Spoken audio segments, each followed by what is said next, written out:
Yeah, I'm so extra. Express myself, I'm next up. Yeah, more do say. Coming up. Yeah. Come on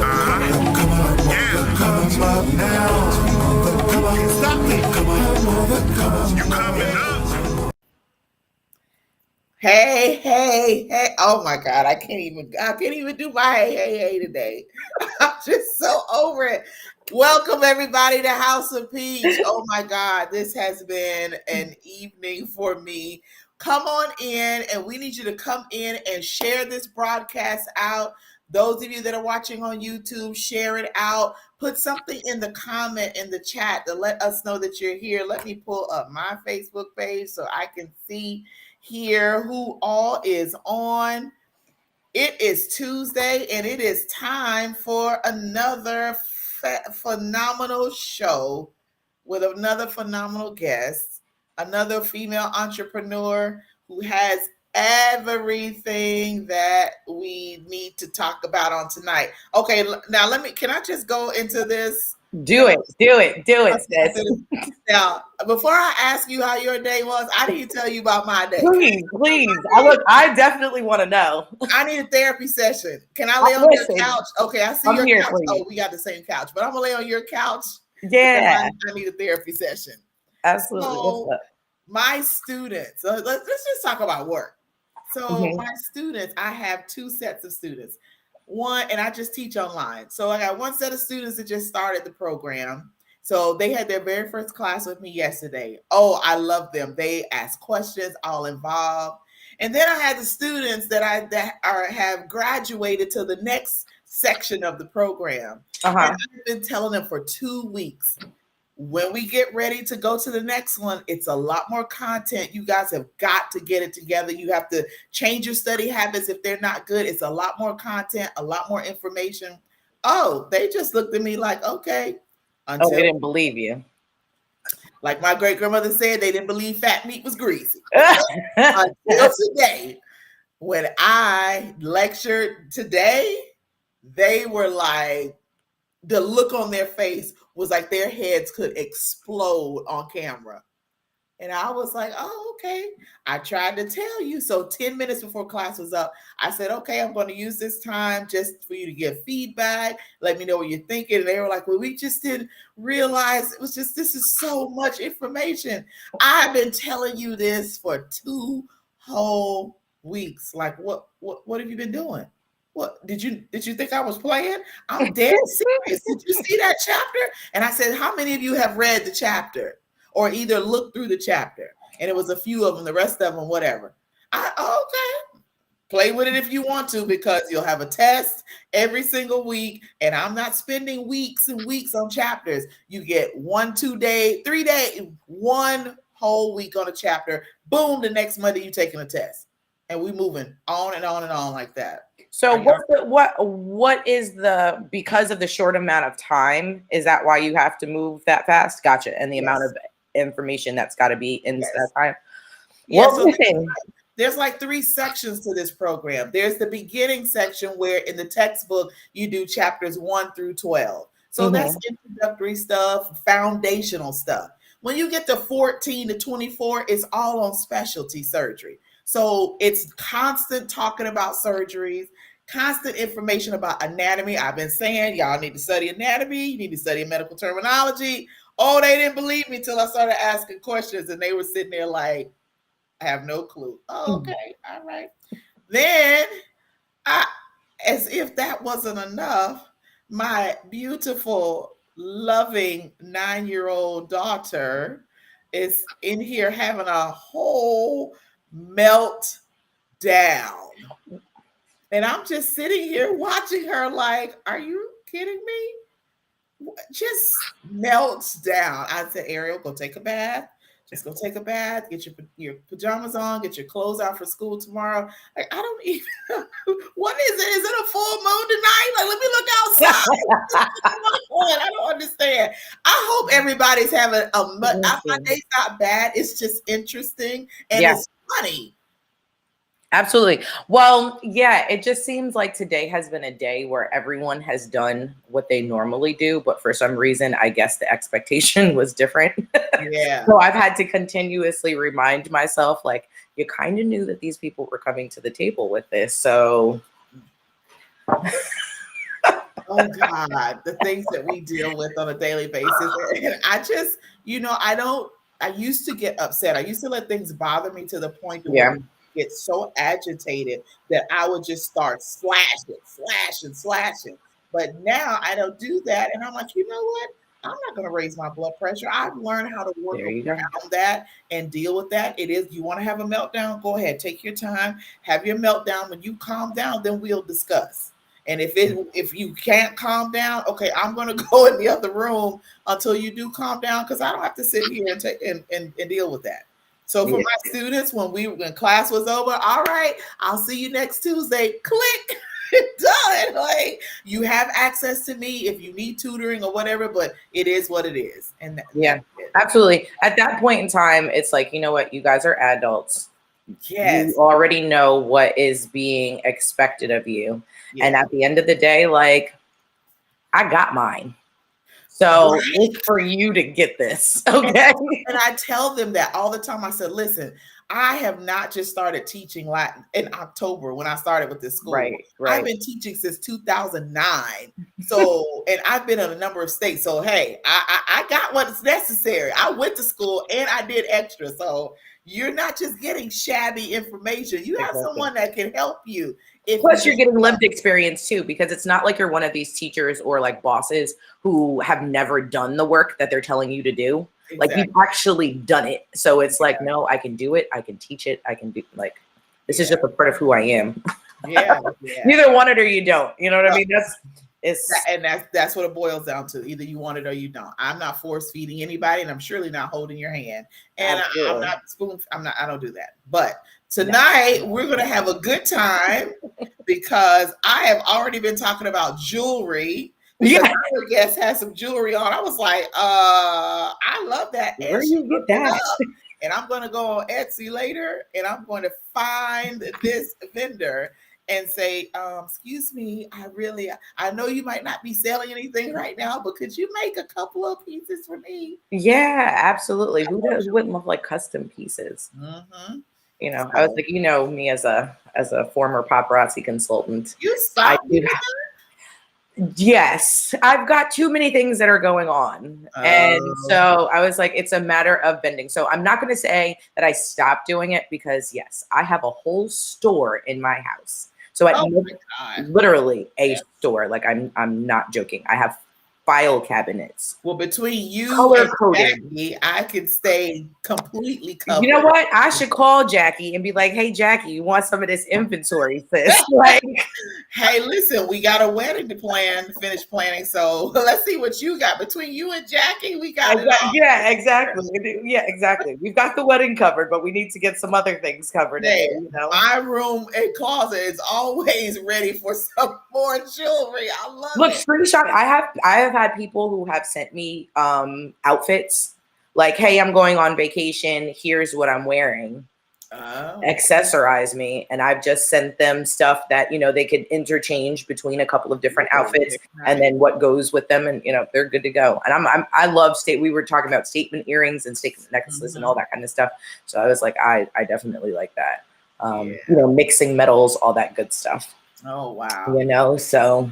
Well, we are just rambling on talking about our day and everything else. If you guys have not subscribed to the House of Peach, we need you to head on over to YouTube, and we need you to subscribe we'll have a QR code up on our screen. Oh, there it is.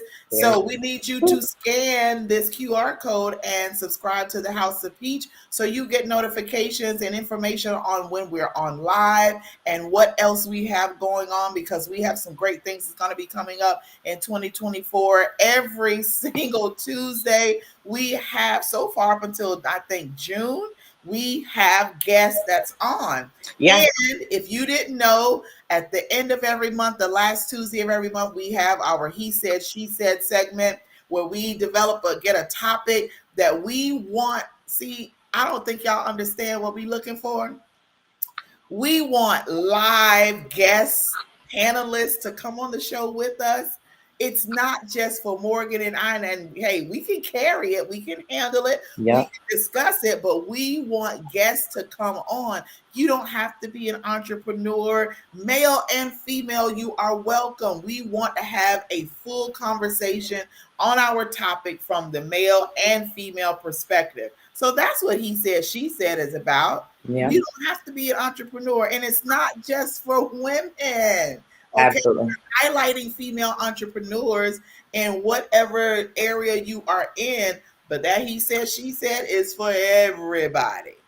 So exactly. So yes, exactly. Everybody come on in the room. Right. We don't care how you identify. I really don't even care what your perspective is. Just come and share it. Exactly. As long as you can share it respectfully, that is our only stipulation.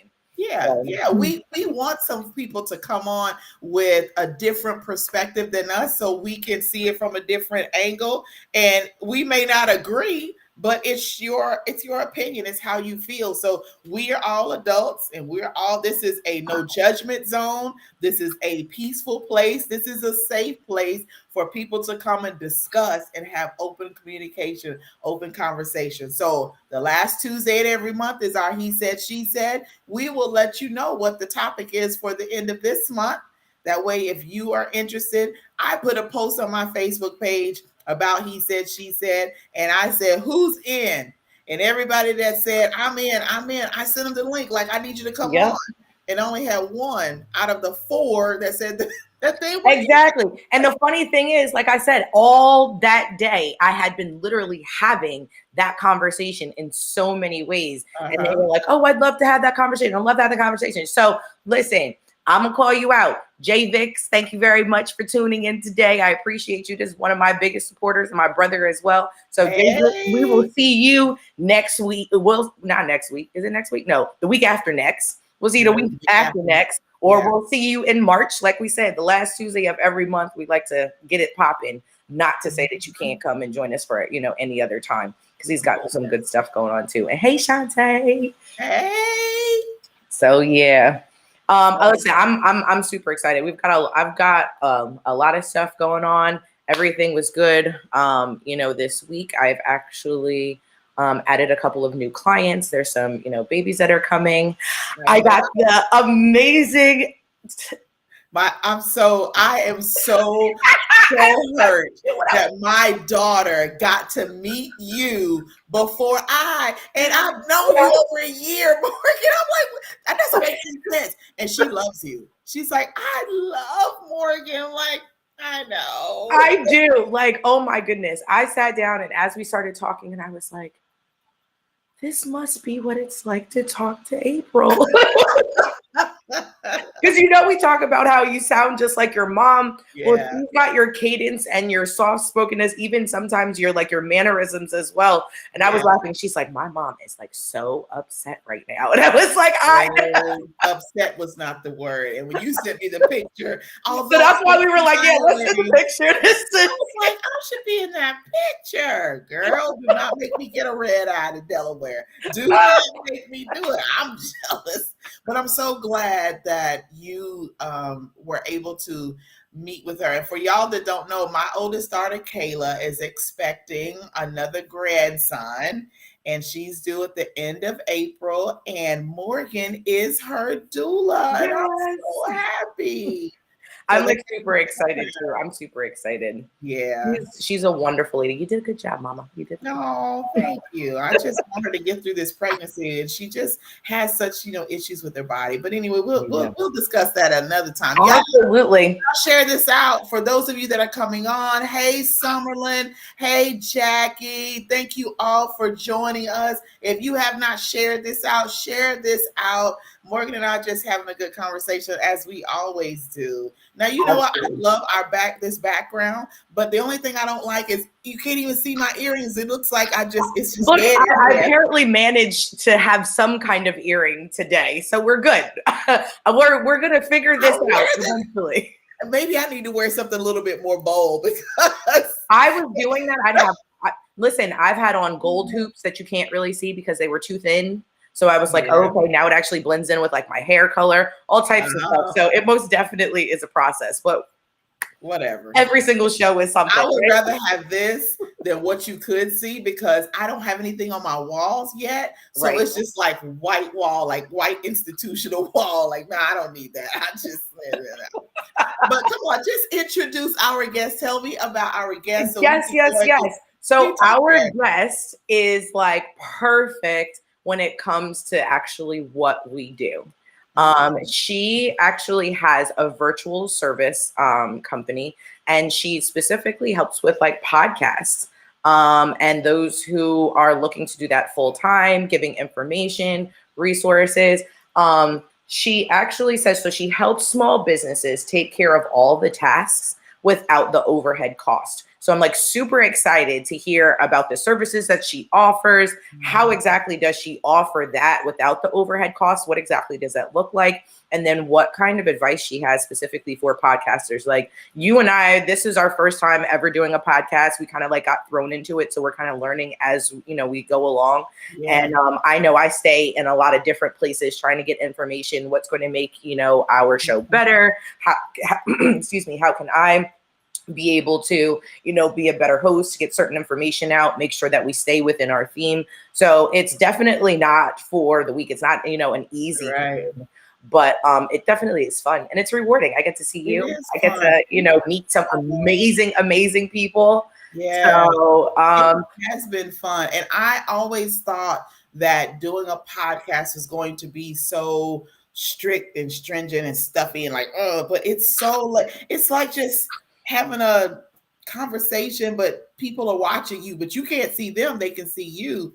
But absolutely, it's been a lot of fun. It has been. It has been. Hey, Katie. I had somebody that actually she's going to be my sister-in-law soon, but she had told me probably a year ago that I needed to do a podcast. And I'm like, girl, bye. No, I'm good. So then when this opportunity came along, I'm like, oh, well, all right, let's see. But it's working. Listen, I had never been live before like 3 years ago. Literally when I started Paparazzi was the first time I had gone live. And when I tell you, like, absolutely hated it. So I did this to try to get myself out of a comfort zone to do something different. Yeah. And it's so funny how many people will ask me things about podcasts now, or even one of my new collaboration partners, her and I have been talking about actually doing like a mom podcast, which has like a really, really dope name. So I'm excited about that to be coming out soon.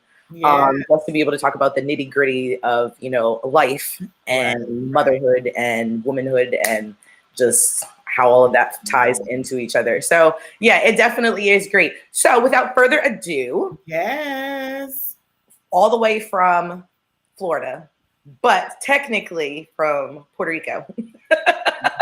We have Miss Oleana Elliott. Yay! Elliott, yes. Hello, ladies. How are you? I am good. How are you? Fantastic. We're getting better as the minutes pass by.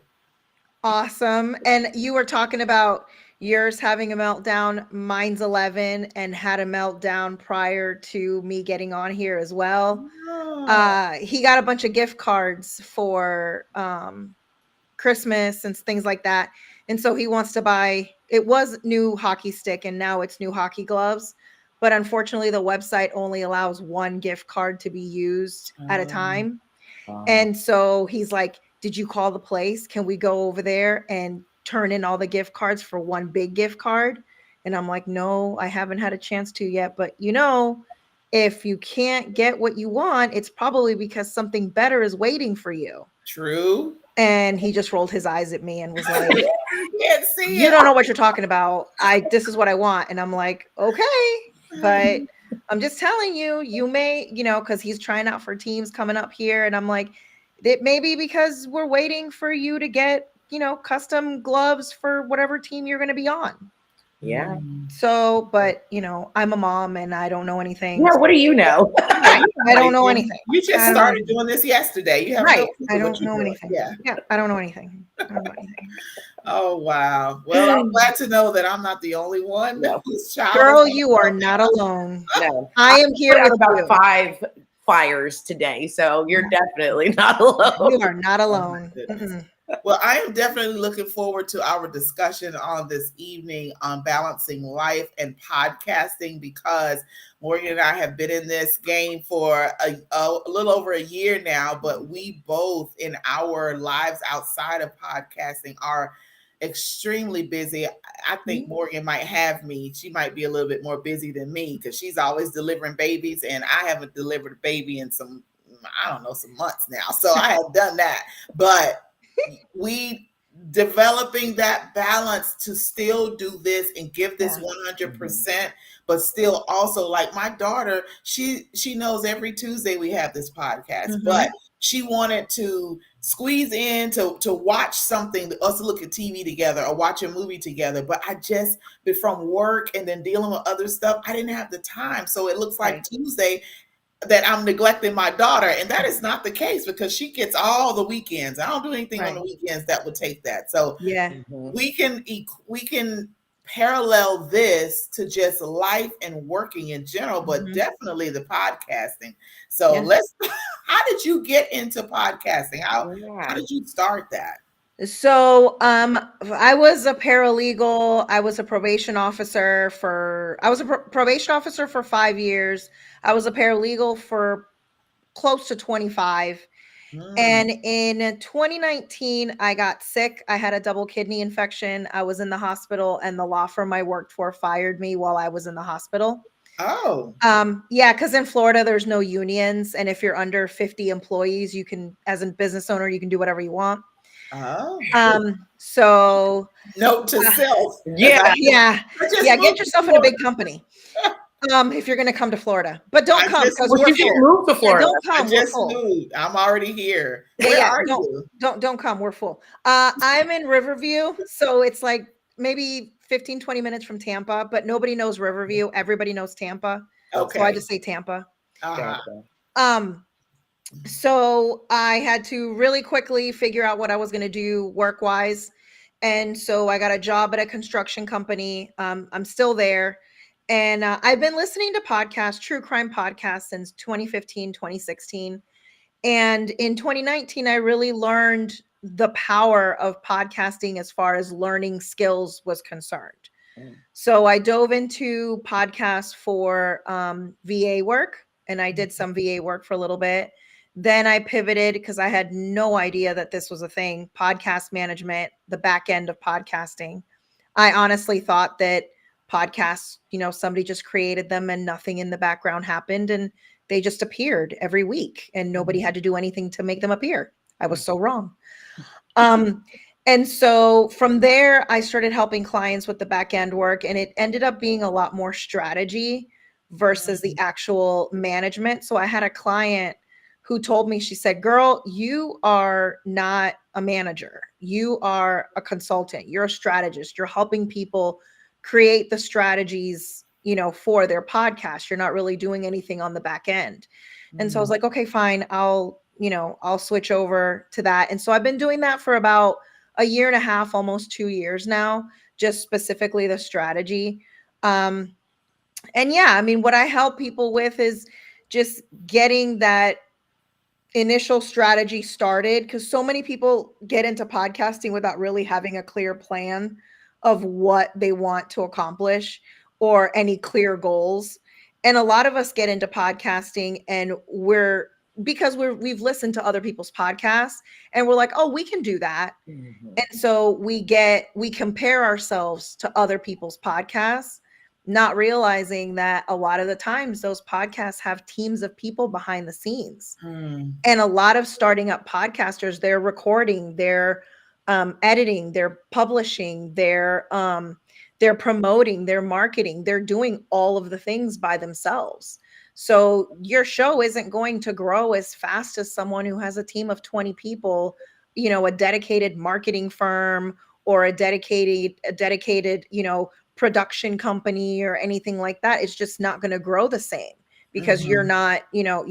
So for me, I tell people, just make sure that you know what you're trying to accomplish. You know what your end game is. And if your definition of success is that, hey, I've had 20 million things happen at home, my kids are sick, my job is doing XYZ. And so success for me is just getting a podcast out once a week or whenever you decide to publish it, then that's success. You're doing it, you're doing the thing. And then you just reassess when things get easier and, you know, move on from there. But balance is key. For me, it's balance and mindset are two of the biggest things that I try to help people with. Because, you know, as women, and not just as podcasters, but as women in general, like we have so much going on. Even if you don't have children, you have so much going on. Right. And then you add kids into the mix or you add partners into the mix. You know, you have, as women, we have to be so many things for so many different people. And we're usually the ones, we leave ourselves behind. It's not that anybody's doing it for us. We do it ourselves. We leave ourselves last. Yeah. And so I tell my clients, I'm like, if you need to take a break, if you feel burnt out and overwhelmed and you need to take a break, take the break. You know, go on for 5 minutes and let your people know, let your audience know, hey, you know, we're going to take a break here for, you know, I'll be back next week. Or when you come back, explain to me, hey, this is what happened. You know, I just needed a break. I'm back. I tell my clients, batch record. You know, when you're not doing lives, if you like going live, batch record some episodes so that when you are overwhelmed and burnt out, you do have something to put out because it's in your back pocket. You know, so all of those things, you know, are what I like to talk about and what I like to share, and you know, that's me. That's why I'm here. Yes, I love it. I love it. You said definitely a strategist. There is a strategy to it, and I'm very curious about the ins and outs of it. As far as you said, you should have at least 20 people to help with the marketing thing. And what if you don't have that? If you are, you know, smaller, how does that work for the person that starts it? What do they have to look to make sure they do on a weekly basis to ensure they get the audience they're looking for? Yeah. So one of the things, so what I was saying about the team of 20 is we don't want to be comparing ourselves when we're a one woman show to those podcasts with the bankroll and the, you know, you don't need a team of 20 people to do what, you know, to get a podcast going. You don't. You basically need, and you can do this all yourself at the beginning. And then as, you know, your business grows, if you're using it for business purposes, you can always hire out a production company. I actually met a lady yesterday who her husband does all the editing for podcasts. And I know another lady who owns a production company where they take your podcast from beginning to end. All you do is record it, send it to them, and they get it all out. They do everything. They do the social media, they do everything. So basically, to start a podcast as a beginner, you need a mic, you need headphones, and you need something to talk about where you cannot get tired of talking about it. So a good topic that, you know, you're not going to get tired. And like I said before, I like to tell my clients, try to see if you can come up with 52 topics. So there's 52 weeks in a year. Okay. Come up with 52 topics that you can talk about. And if you've got that, you're it's a good start. It's a good start for you. And then you can always sprinkle in, interviews, live shows, things like that. But at least you've got those 52 topics that if you get stuck, you can go back to that list and you can say, oh, I haven't talked about this yet. I can talk about this. As far as marketing goes, you need to make sure that you put your podcast on as many platforms as you can. So right now, a lot of podcasts are going to video because it's easier to repurpose that content across multiple platforms. But if you just want to do audio, you could totally just do audio and put a screenshot of your logo or, the cover art for your podcast and put the audio on that. And you can put that on YouTube. In April, Google Podcasts is transferring to YouTube Podcasts. So all the podcasts are going to be on YouTube anyway. So you want to make sure that RSS feed, whatever platform you choose, and you also need to find a platform that's going to host your podcast. But whatever platform you choose, they're going to give you an RSS feed. And you just need to make sure that you put that on all the platforms. I had a client who had a podcast for like 2-3 years and was only on one platform. And it was because she didn't know that you needed to take that RSS feed and put it into all the different platforms to make sure you showed up everywhere. And she's like a 30-second fix. And now I'm everywhere. Right. Lovely. Can you, for those who don't know, what is an RSS feed? So I don't exactly know what the name of it is. Okay, that's fine. What it stands for, but what it is the link that you use for the podcast. So it's also the link that you use if like you're having a blog or a news article. It links back to that particular thing across the platforms. Okay. So yeah, so you want to make sure that is everywhere. So that way it gives you more engagement on your podcast. Okay. Another thing too is that you want to make sure that your podcast descriptions, your podcast title are SEO optimized. So that's search engine optimization. Podcasts are now searchable through Google, especially since they're going into YouTube. YouTube and Google, well, I believe Google owns YouTube. Don't come for me, people, if that's wrong, but I believe Google owns YouTube. Okay. And so when you want to learn how to do something, where's the first place you go?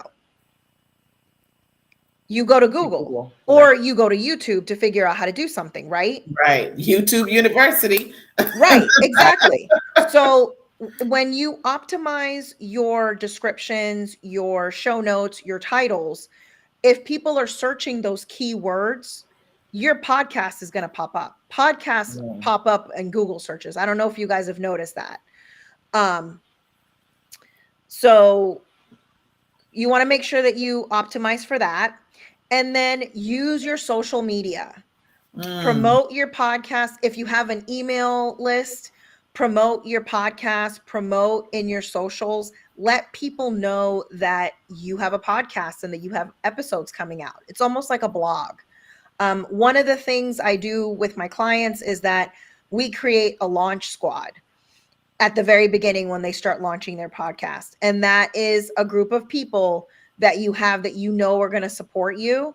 And you send them a teaser of your podcast coming up and they'll share it on their socials. They'll give you reviews, things like that. And so right off the bat, you have people that are already going to be listening to you.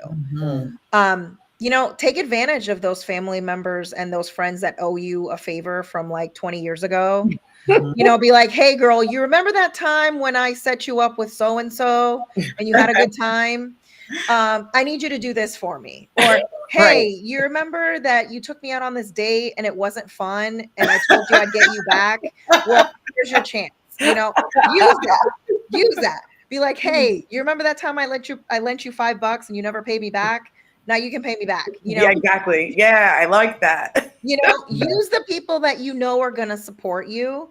And that are going to, even if they don't listen to the rest of it, whatever, at least they're there at the beginning, and you're not thinking that you're talking to dead air and to crickets. Because that's the thing with podcasting is like you really don't know how many people, I mean, you can check your downloads and you can check all of that, but you don't know who's really listening all the way through. You know, you don't know. And if you have a business, having a podcast is great as well, because a lot of people use ads in their podcasts. If you have a business, you are your own advertising. You don't need to have someone else come in and advertise on your podcast. You can advertise your courses, your services, your products, whatever it is that you have. So, you know, I discuss monetization with my clients as well, both indirect and direct monetization ideas, and, you know, just things like that. There's a lot of things that go into it, but, you know, starting out, you need a topic, a mic, headphones, a platform, and where to record your stuff. And what about the financial aspect of that? Because you just can't do I know you can't do this stuff for free. There has to be a cost. So you have to prepare and I budget for that as well, right? For which part of it? For the streaming parts or whatever platforms that you're going to use, because they have to have a certain amount for you to do that, right? So there are some platforms that will allow you to stream for free. I have a guide that goes through all of it. And off the top of my head, I believe there are like Buzzsprout lets you have one podcast. I believe, which one is it? I'm losing Spotify for podcasters is another one that allows you to have, and the limitation happens when you want to do more than one. So as a solo, there's a lot of places out there that you can put on the platform. Like I use Just Cast, and I think I pay $6.99 a month, and I have two. One of them is a private podcast that I use as a course, and that one was free. And for my second one that I'm building up now to release later this year, that's the one I had to pay for because it was two of them. But if you're just having one, you know, it's not a huge investment. Like, and you can find a lot of things for pretty nominal, free to not super expensive. You don't need state-of-the-art equipment. You don't need, you don't need any of that. I've heard podcasts that the people record it on their iPhone and release it from their iPhone, like into the platform. And it just depends what you want it to, your own taste and how you want it to sound and things like that. I know people who don't even edit their podcasts. Like, right. Excuse me, they just record it and it goes. Oh, wow.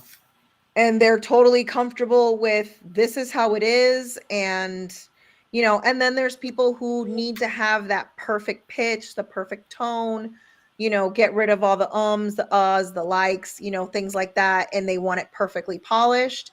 It just depends on what your preferences are, what your audience enjoys, where you feel comfortable. Yeah. Wow. Is having a lot of, I know, like you said, it's a personal preference, but is having a lot of ums and likes, is that like a negative towards your content grade or like quality? Like, are there certain things that I guess maybe you should avoid or be conscious of when, you know, putting out your content that, you know, could either make or break an episode? So you have to think about, how do you talk in normal life? If you talk with a lot of ums and uhs and likes, and that's just how you naturally, how your conversation naturally flows, you may want to keep some of those ums and ahs and likes because that's how you talk. Okay. One thing I've learned since COVID is people's fake meter is on super high alert. Yes, it is. People are done with perfection and things being cookie cutter and, you know, people not being, I'm going to use the word authentic. Yeah. People want reality. And not reality TV, but authentically real. They want someone who they can feel like they're having a conversation with. They don't want someone who is so high up, high up here that they can't relate to them. That's not what people want anymore.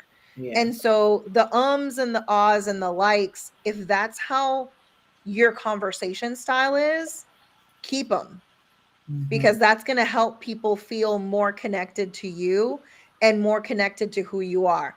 As long as whatever you're talking about, there's enough content and enough in your podcast to help people, or whatever your end goal is with your podcast, whether it's entertain, help, whatever it is, as long as there's enough content in your podcast, the ums and the ahs and the likes, people aren't going to care about that. I listened to a podcast years ago and I stopped listening to it for this reason. Her podcasts were like an hour and a half long, and it was like a teaching podcast. And she only taught for like 15 minutes of the podcast. And the other 45 minutes or more was just her, like rambling, and you really didn't get a sense of it, which sometimes when you're on a podcast, when two people are talking back and forth, it's different than if you have one person just complaining for 45 minutes. Yeah. And then the true bulk of it is the last 15 minutes. You're going to lose listeners that way, no matter how good your content is, because people aren't going to sit for 45 minutes to hear you complain. Which is why I think a lot of people do interviews, because when you have more than one person engaging back and forth, as a listener, that's more enjoyable. Like you can have people going back and forth, I ramble. But if I'm talking to someone else, it's not rambling. I'm having a conversation with someone, And so those are the things that I would say. Like usually another question I get is, what's a good time limit for a podcast? If you're doing solo, 20 to 25, 30 minutes at the max. If you're doing an interview, an hour or so. Give each person 30 minutes, the same amount you would give a solo. If you're doing like a storytelling podcast, those tend to be a little bit longer. But you can go as short as, I have a podcast that I listen to on marketing. Her podcasts are 5 minutes long. She gives a tip, 5 minutes, and that's it. Oh, wow. Short and sweet. That idea. Yeah. Short and sweet. So it's totally up to you and what you want to accomplish. The thing is, you want to make sure you stay consistent. So whether you're doing 25 minutes, whether you're doing an hour, whether you're doing 5 minutes, stay consistent with, the amount of time and the topics that you're putting out there. Does consistency, well, obviously we know consistency is key, but and as you had said, it's good to be able to, if you need to take a break, be honest and be human and take that break. But is it better, or if you were to compare it, let's say I did a podcast that I dropped an episode every other week versus maybe someone who might do something like twice a week. It might be one pre-recorded that might be like a 5-minute thing, and the other thing might be like an interview during that week.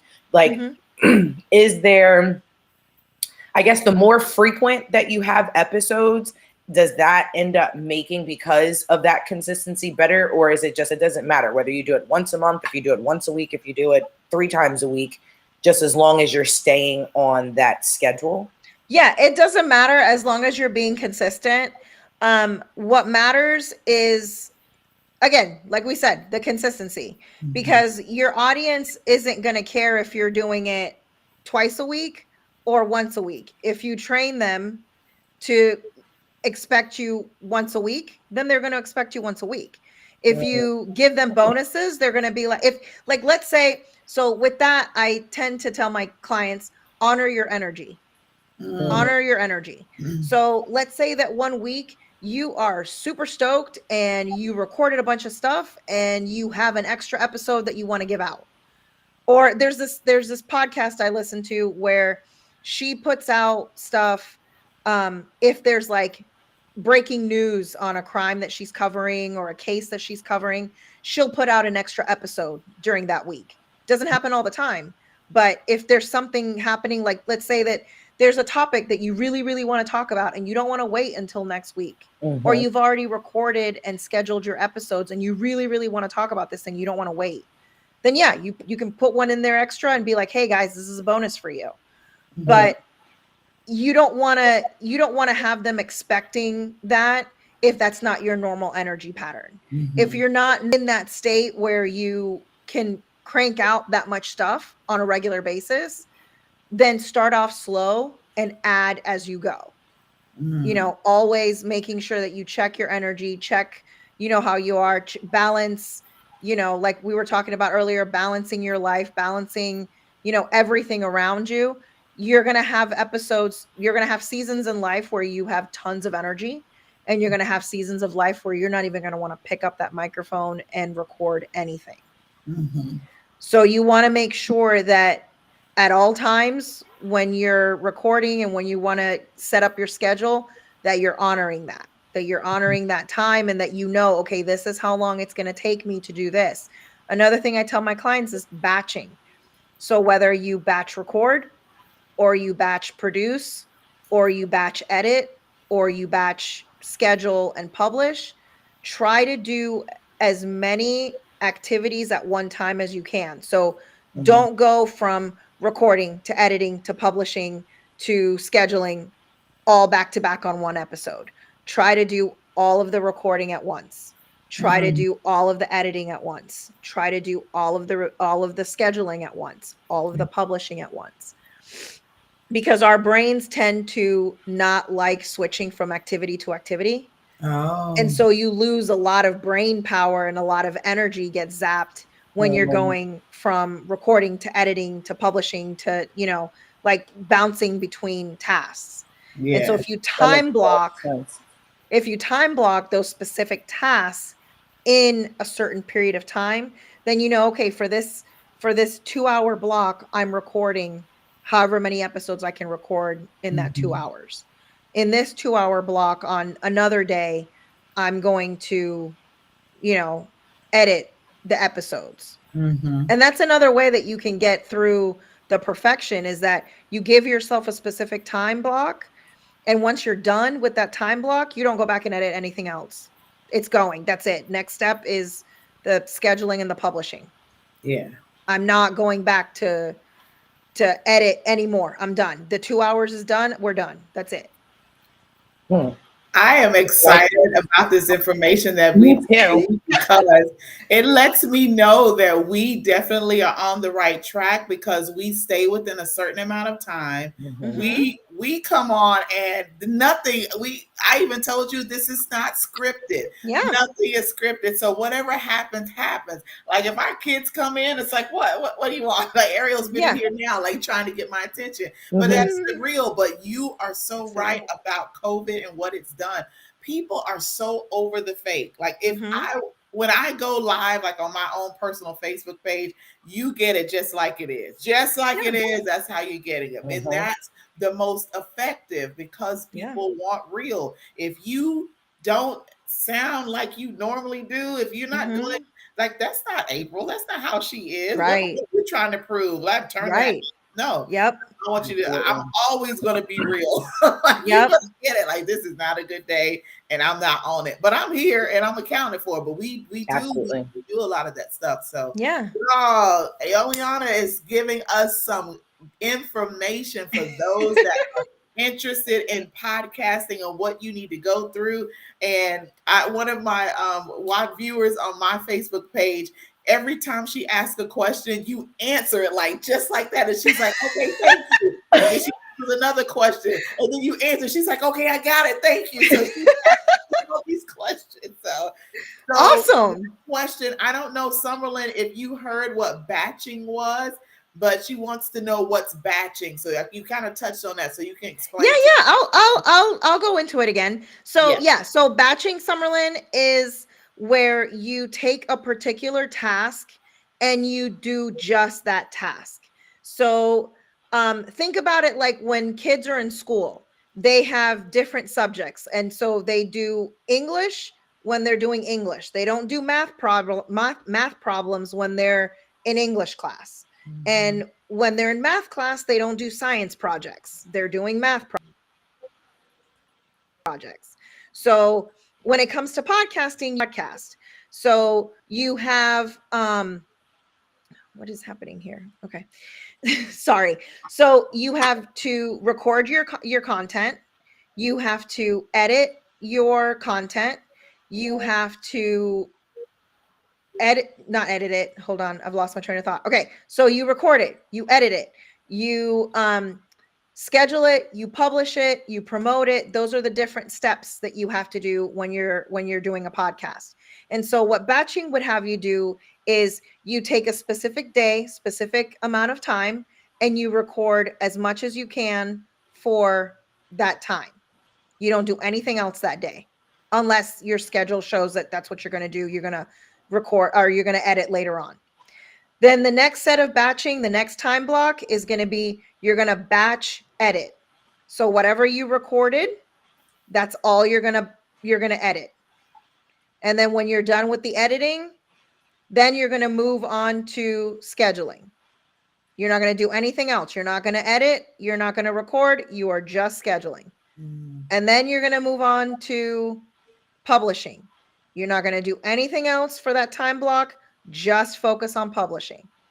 Then you're going to do your social media. Not to cut you off, but that publishing, is that like when you would actually be putting it out? So is there like a platform you could schedule it? So although you've done like 10 episodes in this publishing time, it's like I just set up 10 separate shows for 10 separate times. Correct. And they will all just come out as the time. Yes. Okay. Yep. Okay. Yep. Same thing you can do with like when you're doing the promotion, whether you're doing emails or whether you're doing social media, you can schedule all that out. Even if the platform won't allow you to schedule it, you can put on your time block, on your on your calendar. I'm taking these 2 hours to put my content on this platform or to promote my content. Oh, excuse me, here, and here. And that's all you're going to focus on. So what batching allows you to do is to focus on one activity at a time for any given period of time. And so that your brain isn't going everywhere.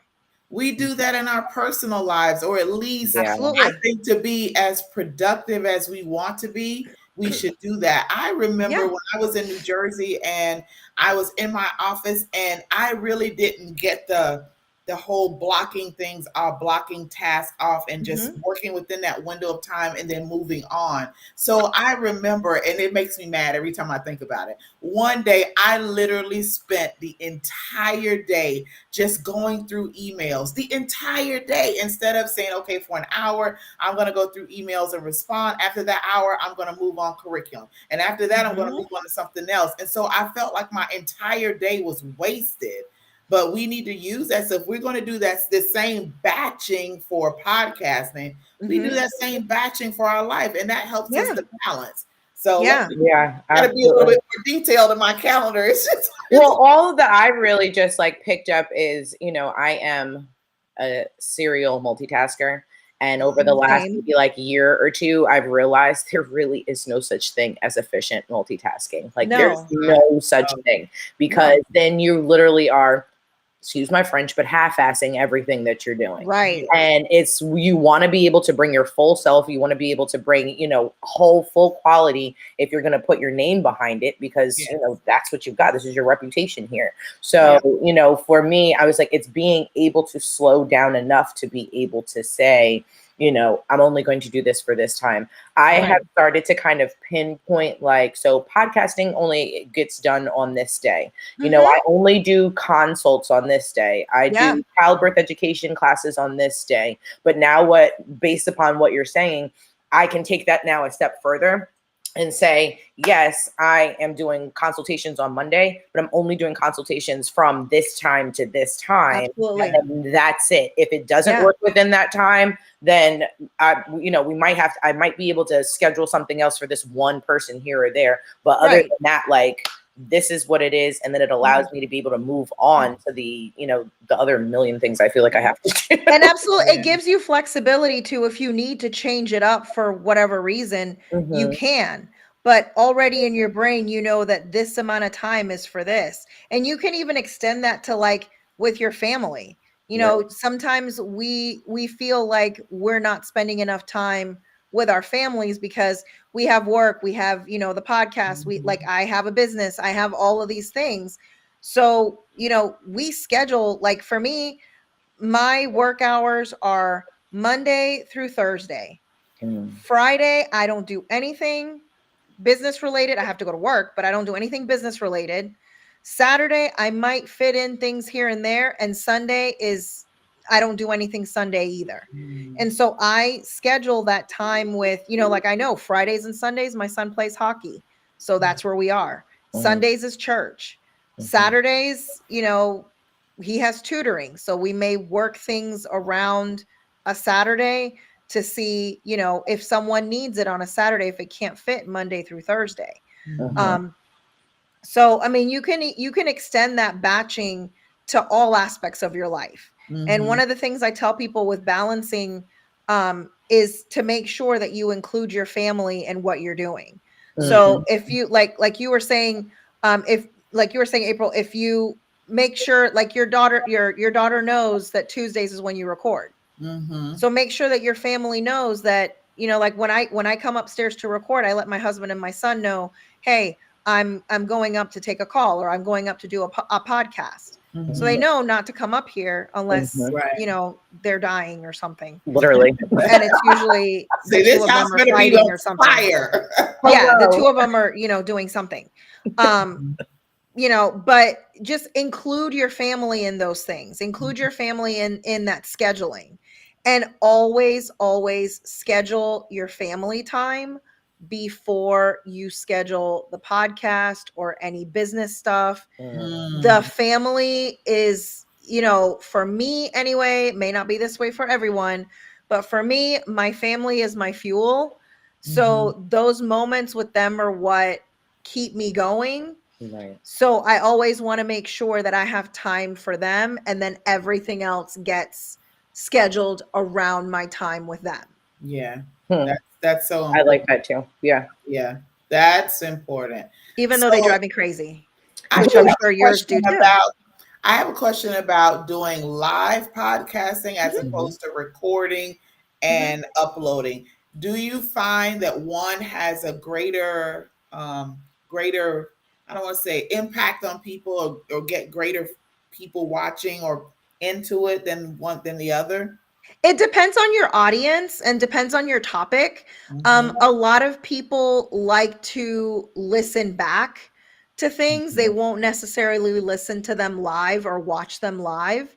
But it really doesn't matter, because for the most part, when you go live, you're still recording it.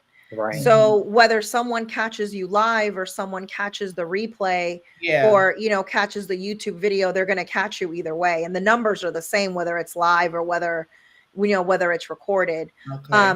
Recording it just allows you to use it on more places when you're using the content. So whether you can, you know, not all platforms allow you to go live. But like Instagram, TikTok, things like that, you can, you know, post snippets of your video on there and make sure people listen to it. When you're doing, you know, when you're sending out emails, people on your email list may not be able to catch it live, depending on what time is. I mean, podcasting allows us to connect with so many people on so many different time zones that you may be live, but the person that wants to hear what you have to say or what you're talking about, the time doesn't work. So I think making sure that if you're going to go live, that you record it and have it available for replay is where the most reach is going to get you. Okay. All right.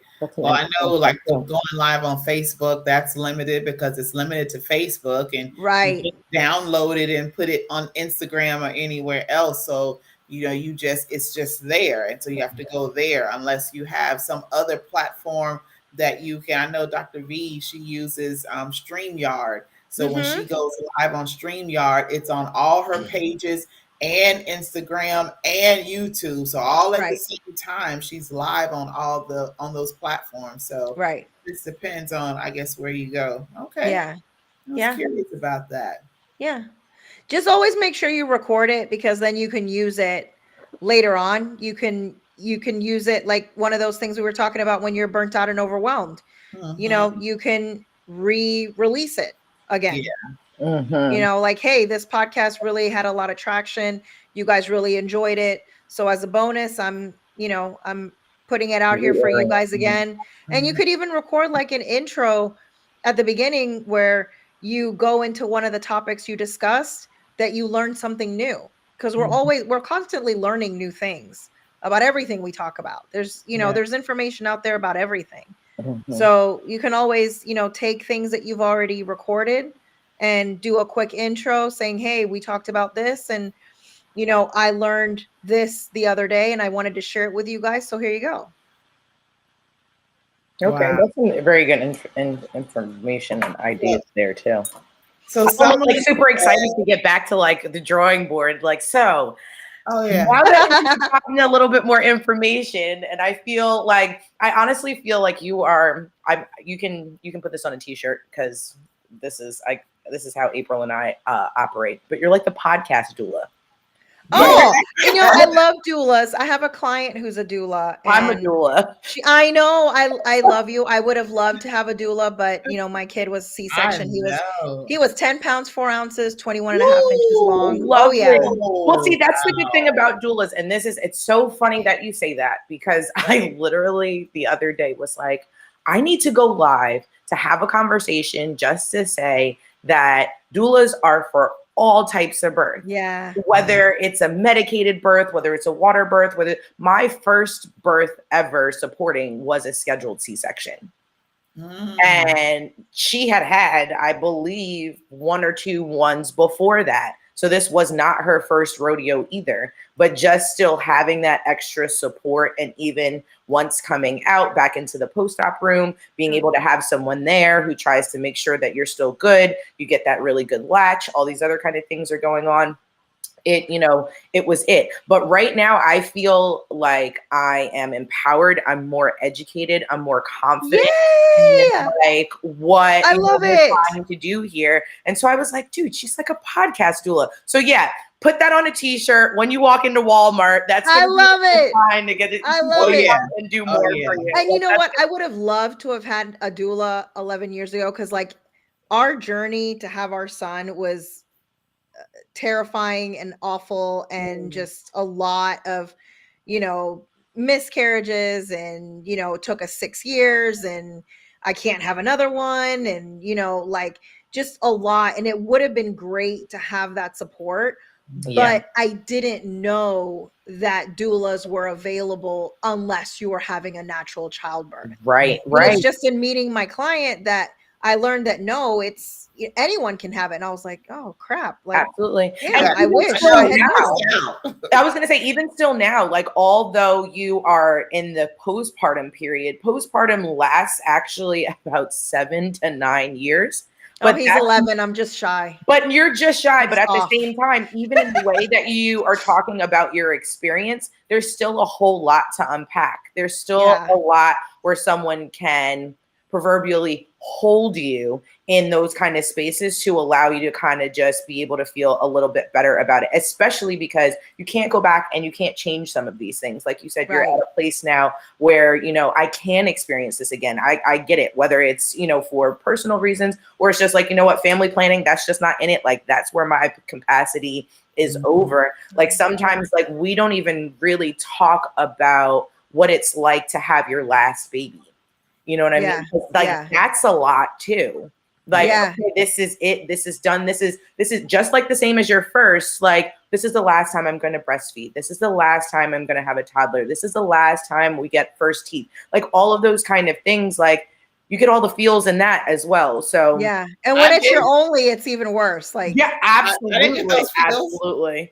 I didn't get those feelings. I didn't feel like that. Like, thank you, Jesus. I didn't feel like that. That's what I got. I know what you're talking about. No, my daughter's having all the babies. If I won't get baby fever, I got her. But there you go. Exactly. And are you out of diapers yet? Okay, good. Yes. Are you walking now? Oh, I'll send them to you. Yeah, let me send them your way. I don't need them. Yeah, let me send them your way. Yeah. Yes. I mean, I feel that, but there's a, because I definitely am like, oh my gosh, if someone told me I had to go through the diaper phase again, I'd probably forget graying. I would just pull my locks out. Like we'd be done. And I loved being pregnant. I had a great pregnancy. My son slept through the night.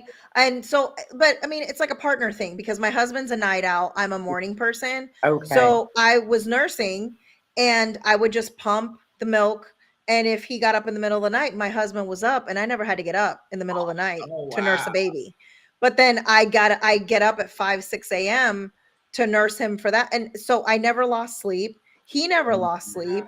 And I mean, still to this day, like I said, my son's 11 and he's a great sleeper. Something's wrong if he's not sleeping. So like he's either hitting a growth spurt or he's sick. And like, it's, like my friends are like, I nursed him for 14 months. He weaned himself. He, like everything he's done himself. And I have friends of mine that are like, oh my God, I couldn't breastfeed. I just wouldn't latch. And I'm like, I had no problem. But then I hear that if you have another one, it's not the same. So maybe it's a good thing that medically I can't have another one because I had all the great with him.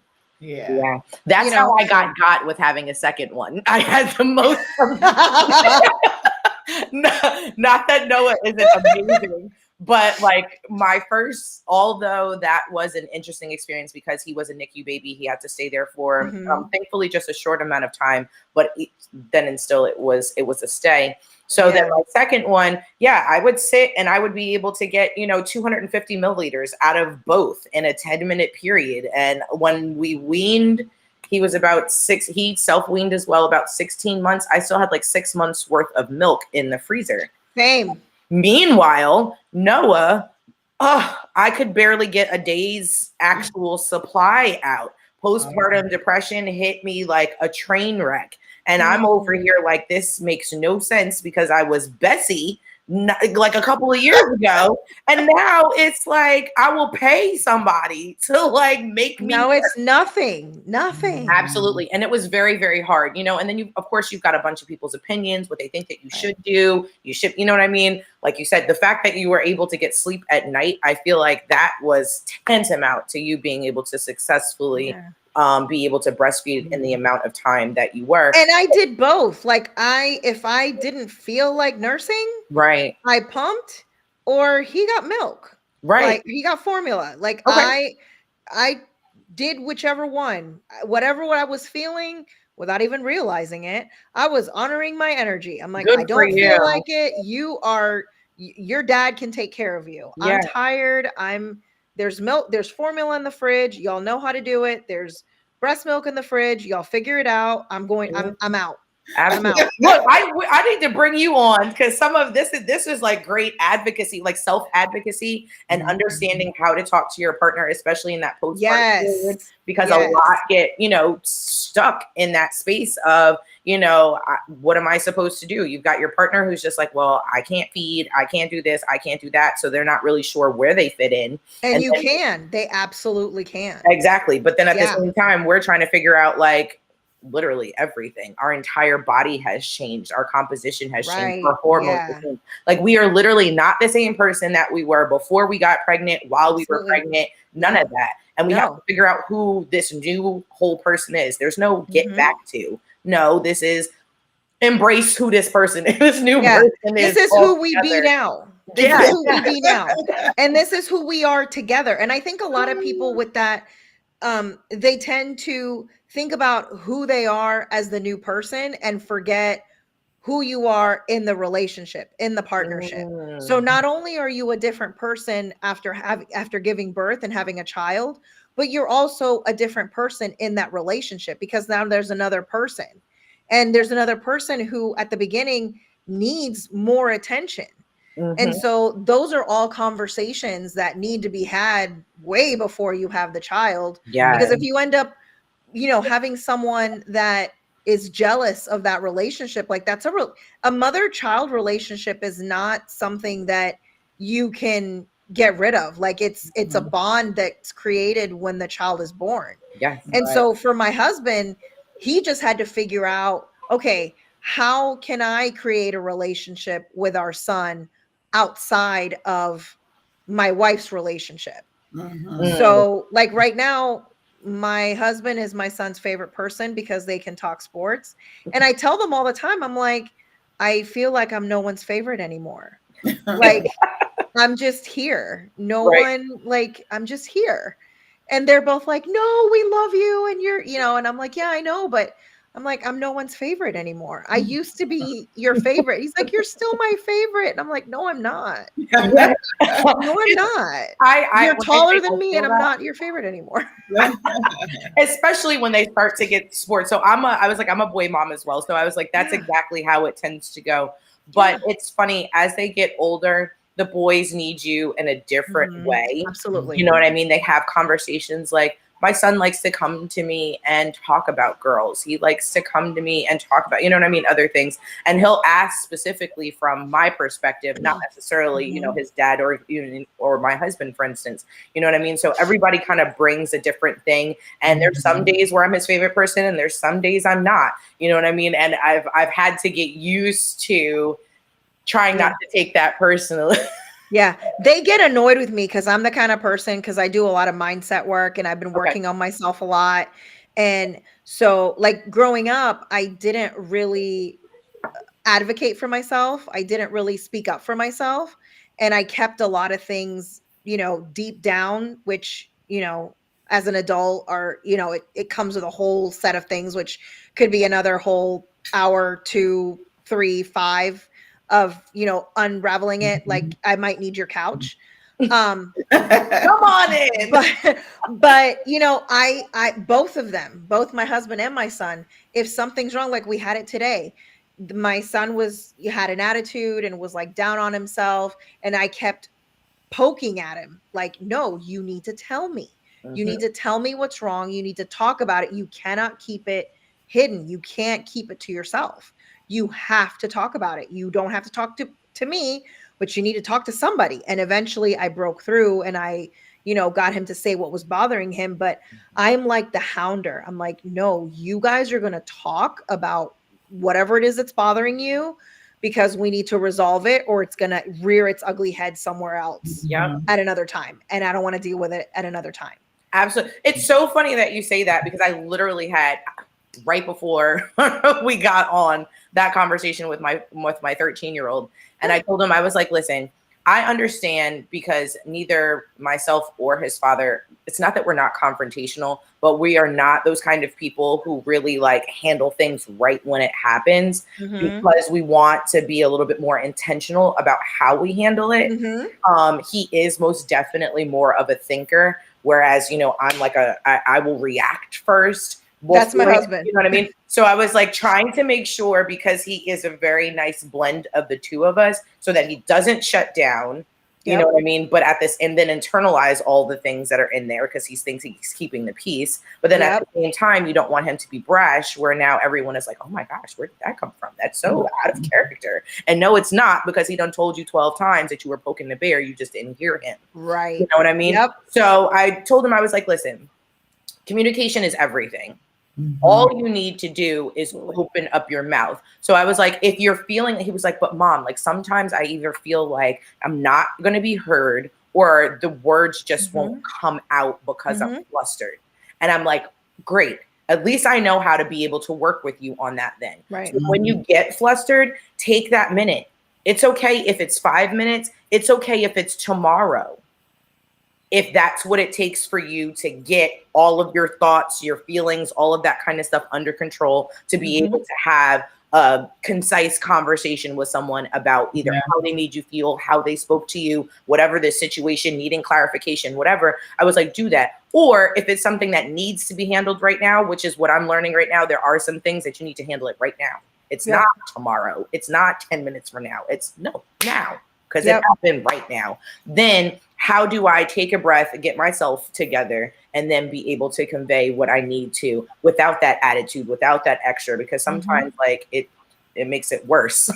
We can't get, we're talking to someone who hasn't controlled what they've got going on, and we're, and then we're coming to match that energy. So I'm teach them I now. tell my husband that all the time. Like when they talk, I'm very calm when I talk to them. When they talk, they're like, they match energy. And I tell my husband all the time, I'm like, you cannot match his energy. Like you have to be above it. You have. And so like now when he talks to him, he's like, I have to go down a level. Like I have to go down to his level. I have to speak to him in calm, or like, so my son and I are words of affirmation people. Okay. My husband is acts of service. So to him, words aren't as important as they are to my son and I. Right. So with us, it's not only the words, but the tone and the intonation and, your feeling behind it. We read into all of that. And so he's had to learn to not only speak what he wants to say, but in a way that we're going to receive it the right way. Right. And like, we've been married for it'll be 19 years in May. And it's still like a process where he's like, why are you getting on me about this? And I'm like, because I'm trying to teach you that you can't just say what you want to say. Like, I understand your feelings behind it, your intention behind it was good, but the delivery wasn't. Absolutely. Or like for me, I find that like my husband sometimes he'll get in his feelings about what's said. And I have to look at him and I'm like, you are the adult. So just the same as my therapist is always telling me, okay, Morgan, so was that child Morgan that came out and responded, or was that adult Morgan? I'm like, I need the adult you to come out and handle the situation with the child, because we can have two children in here having an argument, because I'm not playing referee with that. I'm not doing. Okay. So we can have a conversation, but I need you to match him in the adult and be the person who's going to show him how to come out of that child into where he is. Because at the end of the day, this is what we're modeling. Right. Absolutely. We don't get it together and regulate our feelings and figure out how to be able to communicate effectively. How exactly are we going to expect him to do that? And it's crazy because so many of us we weren't taught how to regulate our emotions. Not at all. And then now we're expecting our kids to regulate something that we've never learned how to regulate. So in a way, we're learning how to regulate at the same time they are.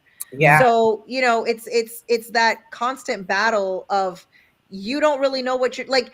I guess a lot of people say that when you become a parent, you learn how to parent. Like we don't get a book. We don't get, so everything that we're going through, just as they're first for our kids, they're first for us as well. So I'm constantly telling that they fight all the time. They get along like crazy. They love each other but they fight all the time. And I'm constantly telling them, like, hug it out.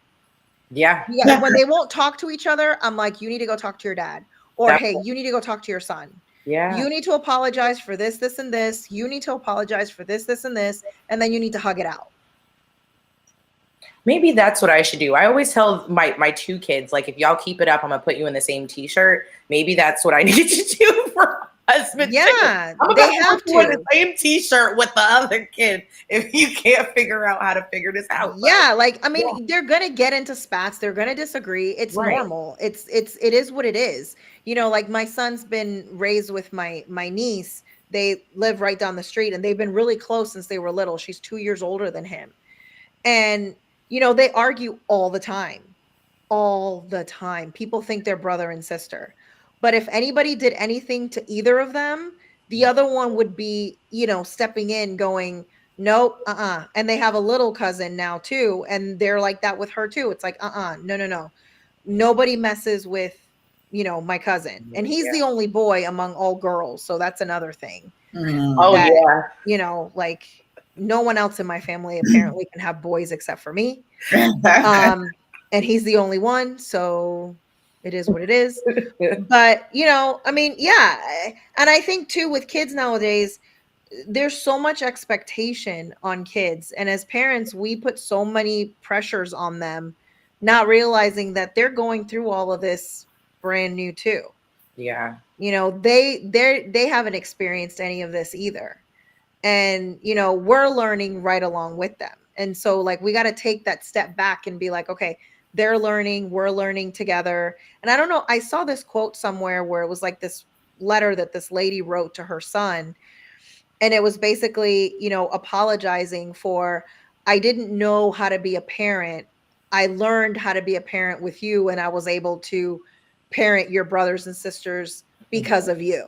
You know, and so I just think, you know, we need to give ourselves grace, we need to give our kids grace, we need to give our partners grace, and we're all on this ball of mud trying to figure it out, and as long as our kids are alive and we're alive, I think we're winning.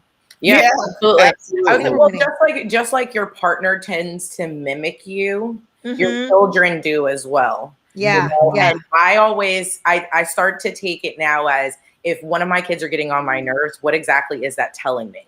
Because sometimes what is getting on my nerves is something that I don't necessarily care about myself. Yeah. And so it's like, okay, so am I being judgmental? Is this something that I personally need to work on? Right. Or like, you know what I mean? To really try to dissect it before I get all into my feelings. And I think sometimes if we become a little bit more self-aware, and like you said, then also couple that with some compassion, we can be able to diffuse a lot of these before they really escalate. We are all reflections of each other. Yeah, absolutely. Absolutely. Well, you have been absolutely amazing. Thank you. This was fun. And I have a new title, which I love. Yes. Podcast doula.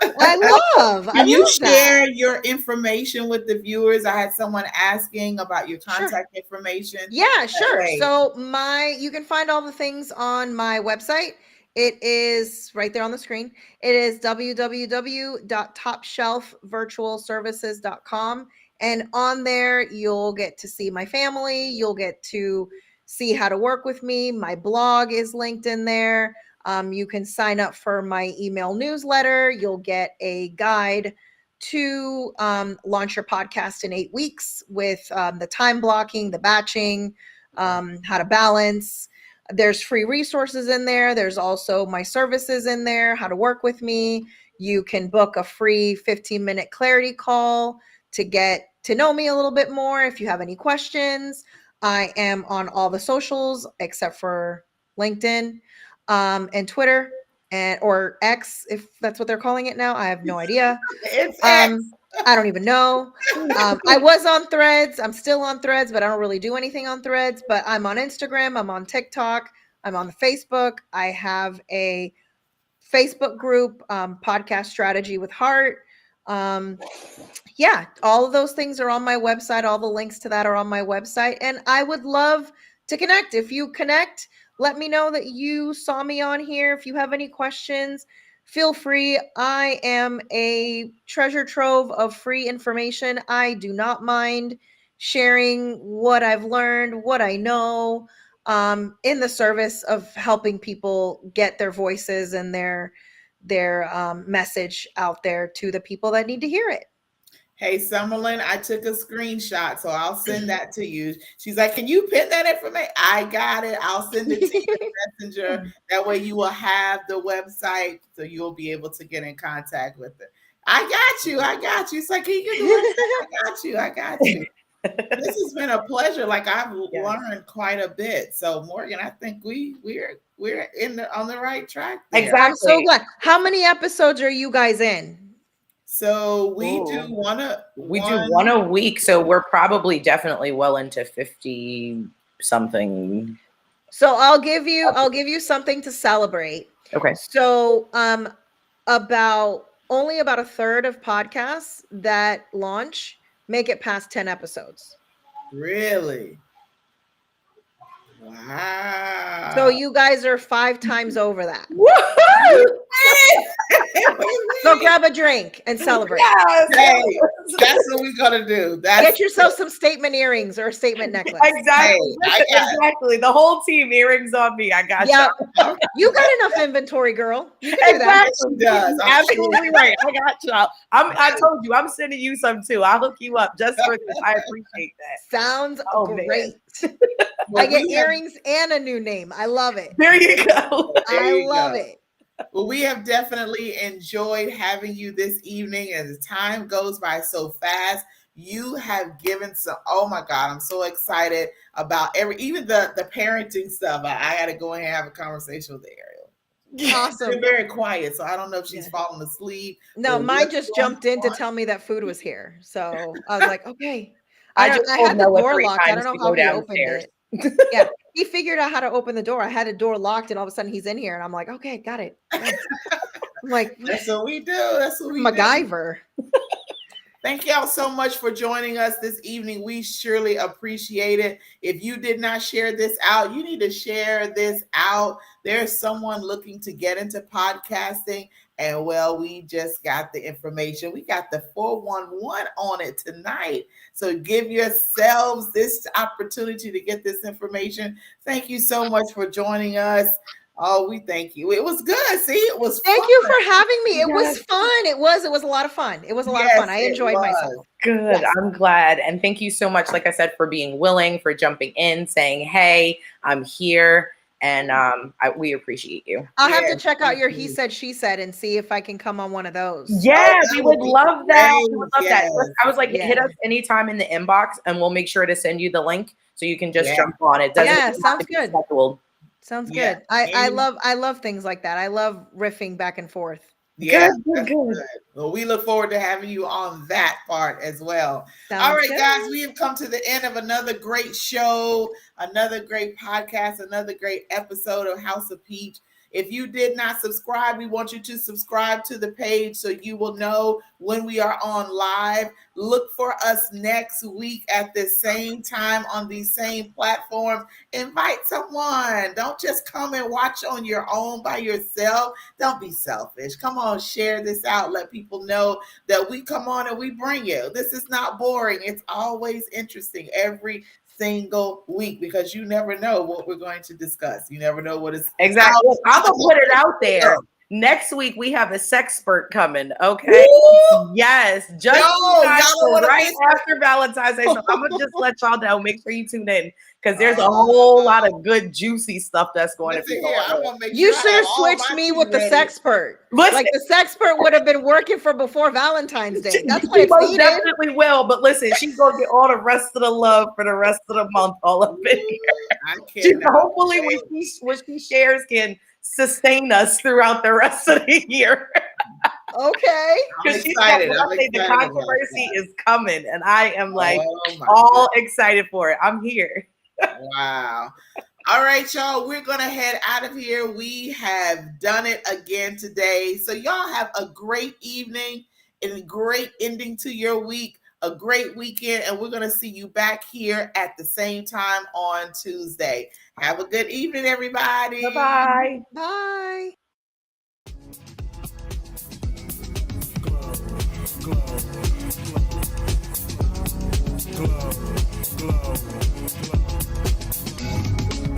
Yeah, I'm so extra. Express myself, I'm next up. Yeah, more juicy. Coming up. Yeah. Come on.